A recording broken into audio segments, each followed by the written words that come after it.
Har du noen gang gått på jobb, selv om du kjente at du egentlig burde vært hjemme? Du våkner på morgenen, og du kjenner at du er syk, du er ikke i form til å gå på jobb, men så kommer fort tankene. Hva kommer sjefen til å si hvis jeg er borte i dag? Og hvis jeg er borte, kommer egentlig da bare kollegaene mine til å få mer å gjøre, og de oppgavene som jeg har, de forsvinner jo ikke av seg selv, de kommer til å stå der og vente på meg uansett, så det passer egentlig ikke at jeg er borte, jeg kan ikke være borte nå. Og kanskje du allerede har vært borte en dag, eller du har et viktig møte, og før du vet ordet av det, så har du egentlig bestemt deg for at jeg får bare komme meg gjennom dagen. Så du går på jobb, kroppen sier klart og tydelig nei, men hodet sier jo, du må gå på jobb. I denne episoden her av Jobb med mening så skal vi snakke om et fenomen som kalles sykenærvær eller presenteisme i arbeidspsykologisk forskning. Det at vi møter opp på jobb når du egentlig ikke burde møte på jobb, og ikke minst det at vi møter på jobb selv om vi ikke klarer å fungere eller prestere slik vi vanligvis gjør. Så det betyr at du er fysisk til stede, og du får kanskje gjort noe, men ikke på den måten som du kunne gjort hvis du var frisk.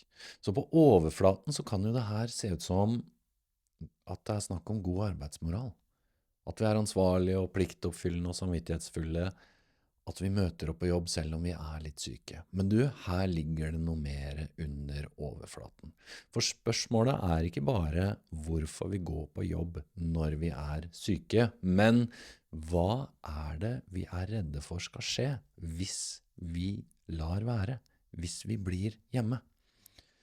Og i den arbeidspsykologiske forskningen så ser vi at det å gå på jobb når vi egentlig ikke burde, ofte handler om to ting. Og det ene er frykten for konsekvenser hvis vi ikke går på jobb fordi vi er syke, og den andre handler om et sånn usynlig eller skjult press i arbeidskulturen på arbeidsplassen. Og grunnen til det er skjult er fordi det er ikke nødvendigvis noe som blir sagt høyt. Det er ikke noen sånne klare og tydelige forventninger. Det er litt mer sånn, jeg har ikke vært borte i en leder som har stått og sagt det veldig klart og tydelig, i hvert fall at du må komme på jobb selv om du er syk. Men jeg har hørt om veldig mange tilfeller, og helt ærlig, jeg har vært borte i det selv også i arbeidslivet som arbeidstaker. Ledere som har klare, usynlige forventninger om at her må du møte opp hvis du vil noe sted, og hvis du virkelig vil vise at du er engasjert og du bryr deg om jobben, og at du er en god ansatt. Så du, det er ofte mer et sånn press, skjult press som ligger i arbeidskulturen og i de forventningene, og ikke minst da den frykten for hva som kan skje hvis du ikke møter på jobb, selv om du er syk. Så det er noen sånne uskrevne regler mellom linjene her, og noe av det som også mange har sagt til meg opp gjennom årene er litt sånn, det de har møtt på er litt sånn, her møter vi opp kultur. Og det som ligger i det er at det er de som er mest lojale, og det er de mest engasjerte, det er de som møter opp. Med andre ord, de beste og de flinkeste og de ivrigste, de møter. Men du, hva er det her gjør i en arbeidskultur, på en arbeidsplass? Det gjør at sykefravær, det å være syk, borte fra jobb, blir sett på som en svakhet. At du er svak hvis du ikke møter på jobb fordi du er syk. Og konsekvensene vi frykter, de er sjelden direkte, men de er likevel reelle. Så det her er også noe sånn, litt sånn skjult og usynlig, og det kan være veldig vanskelig å stå i det selv, fordi det er ikke nødvendigvis noe som andre oppfatter, men du kjenner det veldig godt. Og du, det kan bare handle om at du kommer tilbake, og så har du kanskje gått glipp av viktig informasjon. Kanskje du kjenner litt på at det har skjedd noe med plassen din, posisjonen din, at det er noe som er litt off. Kanskje du blir litt forbigått. Jeg snakket for eksempel med en, hun var prosjektleder, Og så hadde hun en stand-in som var inne i 1 til 2 uker, og hun var borte. Men da hun kom tilbake, så var det blitt tatt flere viktige beslutninger, og prosjektet som hun hadde ledet frem til da, og følte hun hadde full kontroll på, hadde blitt tatt i en litt annen retning enn den retningen som prosjektet hadde gått i før hun var borte. Og hun mistet jo ikke jobben sin, men hun hadde likevel mistet noe. Og det handlet litt om innflytelse, fordi plutselig så var den andre personen og nå litt sånn delvis prosjektleder. Og det andre handlet om kontrollen. Hun hadde ikke helt oversikt lenger over alt som foregikk. Og det handlet jo om at hun hadde litt mistet plassen sin, men det var ikke noe offisielt. Men du, når du først har opplevd det, du har vært borti noe lignende, så er det ikke så rart at kroppen kan si på den ene siden, ja, bare bli hjemme, restituer deg og hvil, mens hodet på den andre siden bare svarer, du, det kan jeg ikke, eller enda mer direkte, det tør jeg ikke. Men du, det presset, det kommer ikke bare fra arbeidsplassen, det kommer også innenfra. Ifra samvittighet og fra lojalitet. For når du er borte fra jobben, så er det jo litt sånn, så kjenner vi jo på at da blir det jo kanskje mer å gjøre på andre. At noen må ta over, at de får mer å gjøre, og du vil jo ikke at andre skal få mer å gjøre. Du vil jo ikke være til bry. Du vil ikke skape problemer for noen andre. Og det er jo det vi fort kjenner på. At hvis jeg er borte i dag, så vil det gå utover kollegaene mine. Og det gjør at vi velger å gå på jobb, selv om vi kjenner at vi ikke burde. Og det her henger også tett sammen med en annen grunn som handler om det med arbeidsmengde. For som sagt, oppgavene dine, de forsvinner jo ikke. Og møtene, de må jo tas igjen. Og det blir kanskje masse å gjøre senere. Så det er fort gjort å tenke at ja, men det er bedre å bare ta noen smertestillende og ta meg sammen og håpe på det beste og bare presse meg gjennom dagen, håpe på at det går greit. Og så er det den faktoren i forskningen som er veldig spennende, den der feelingen vi har av at vi er litt sånn uerstattelige. At hvem skal gjøre det hvis jeg ikke gjør det? At hvem andre kan egentlig ta over jobben min? Det er jo jeg som kjenner den best, og de oppgavene jeg har, de må jo jeg gjøre. Og det ender jo da med at vi bare lurer oss selv til at, ja, men jeg må jo da gå på jobb, selv om kroppen skriker, ikke gå på jobb, du må hvile, du må restituere deg. Og for noen så er jo det presset her også økonomisk, og det kan føles veldig sånn på strupen rett og slett. Litt sånn, hvis jeg ikke jobber, hvis jeg ikke møter opp, så får jeg ikke betalt. Og for noen så kan det også faktisk handle om at de kan miste jobben sin.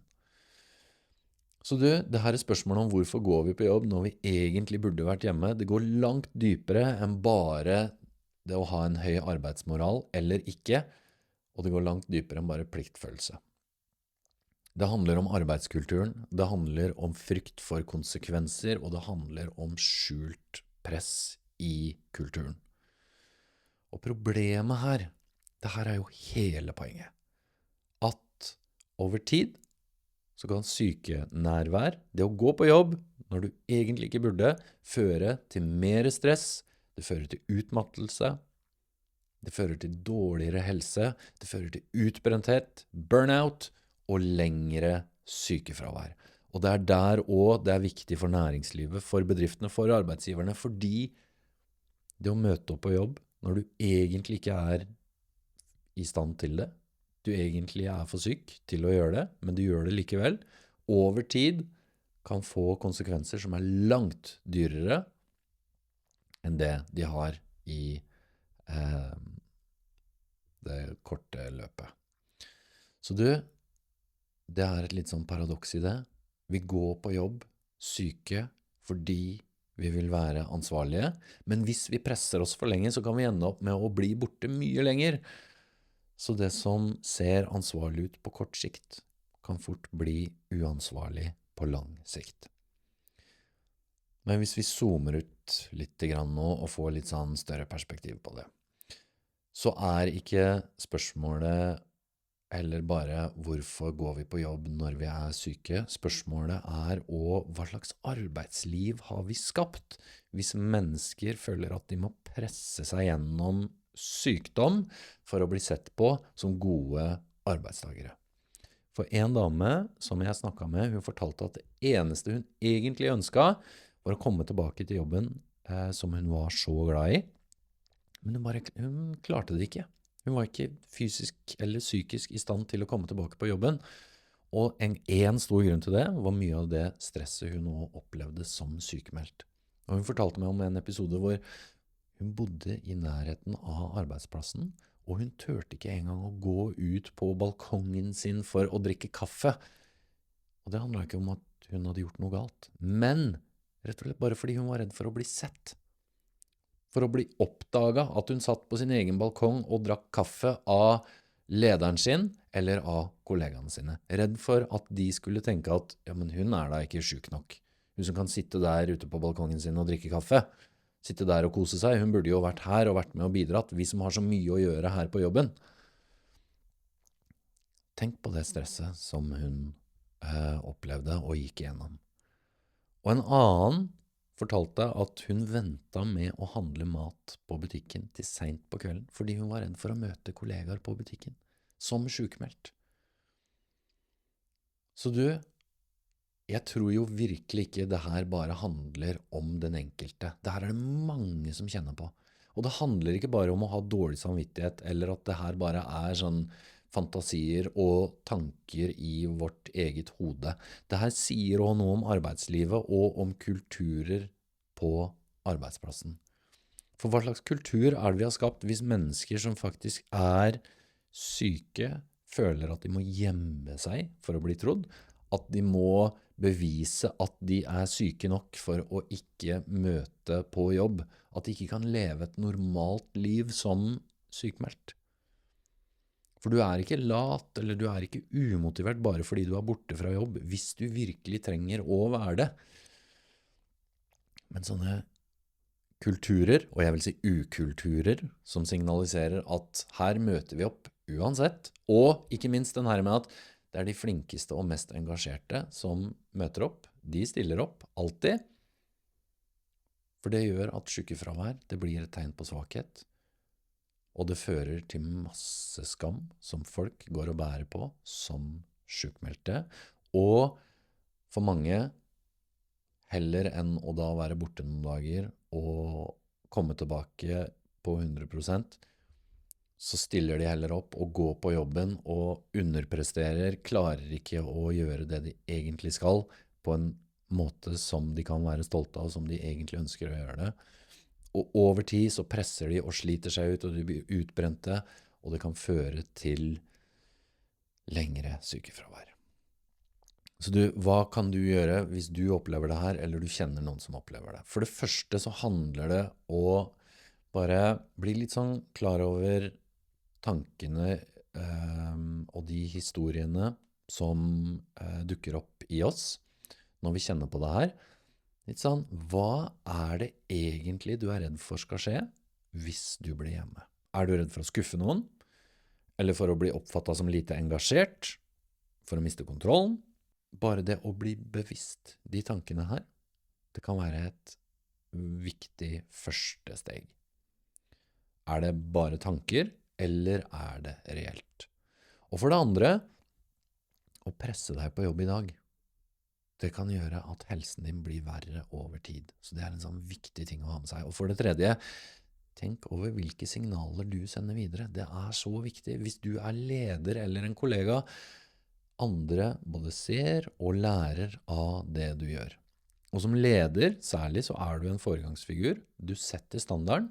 Og når vi alltid presser oss gjennom sykdom, så kan vi bidra til å skape en kultur hvor det oppleves vanskelig å ta vare på seg selv. Så har du noen gang gått på jobb når du egentlig burde vært hjemme? Og hvis du har det, hva var det som gjorde at du dro likevel? Var det den samvittigheten eller frykten for å skuffe noen eller presse fra jobben? Jeg vil veldig gjerne høre fra deg. Og hvis du kjenner noen som alltid bare presser seg gjennom, pusher på, som aldri gir seg selv lov til å være syk, eller som trenger å høre at det er faktisk lov å stoppe opp litt, og det er kanskje det som er det beste for deg i lengden.